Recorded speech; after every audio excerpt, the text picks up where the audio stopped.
আসসালামু আলাইকুম। সবাই কেমন আছেন? আমি তো আলহামদুলিল্লাহ অনেক অনেক বেশি ভালো আছি। তা আমি মাছ কেটে ধুয়ে বেছে কেটে বেছে ধুয়ে নিয়েছি।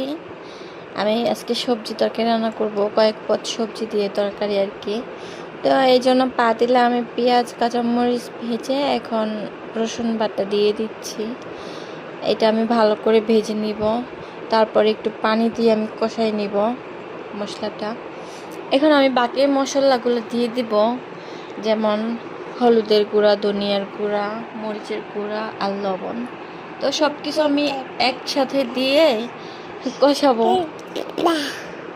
বয়স দিবা দাও, বলো। তো আমি এটা কষানো হয়ে গেলে সবজিগুলো দিয়ে দিব। এখানে আমি কয়েক ধরনের সবজি নিয়েছি। আছে বেগুন, মূলা, তারপরে কি ফুলকপি, আলু, সব কিছু একসাথে দিয়ে। তো সবজিটা কিন্তু অনেক মজা হয়েছিল। আমার ছেলে আমাকে ভয়েস দিতে দিচ্ছে না গাইস, কি করব। এই হচ্ছে কাহিনী। সারাদিন কাজকর্ম করে ঘোরাফেরা করে আবার এই যে রাতে এডিটিং করে ভয়েস দিতে হয়। মানুষ কি যে মনে করে, মানুষ মনে করে আহা কত সুখে দিন যায়, খায় আর ঘুমায়।